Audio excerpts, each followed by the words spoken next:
Hello बच्चों, चलिए प्रश्न को पढ़ते हैं। डायाफ्राम उच्छ्वास में होता है। प्रश्न यह पूछ रहा है कि उच्छ्वास में डायाफ्राम का स्थिति क्या होता है।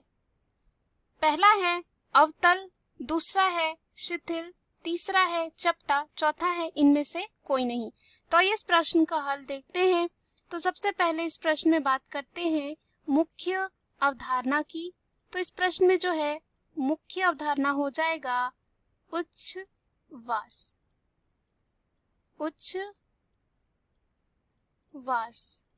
तो यहाँ पे उच्छ्वास क्या होता है? यह एक चरण है श्वासोच्छ्वास की।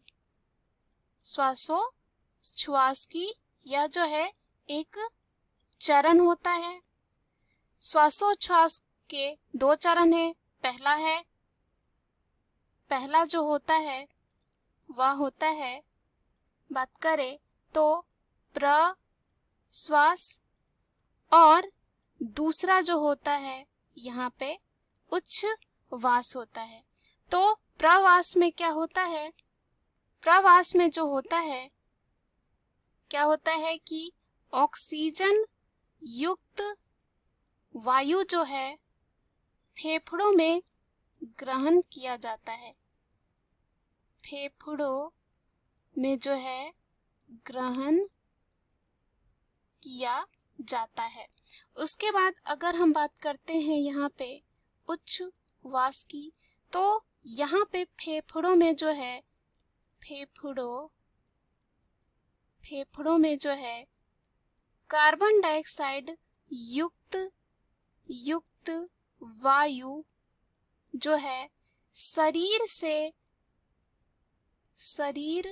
से जो है बाहर जाती है। शरीर से जो है बाहर जाती है या निकलती है। तो यहाँ पर जो है अगर बात करते हैं उच्छ्वास में डायाफ्राम क्या होता है, तो हो जाता है शिथिल। क्या हो जाता है? शिथिल, क्योंकि यह जो है सामान्य अवस्था में आ जाता है। उसके बाद अगर हम बात करते हैं प्रश्वास में, तो डायाफ्राम का जो स्थिति होता है वह हो जाता है चपटा। क्या हो जाता है? चपटा। तो चलिए पुनः हम प्रश्न में चलते हैं। पहला जो विकल्प है अवतल, या क्या हो जाता है?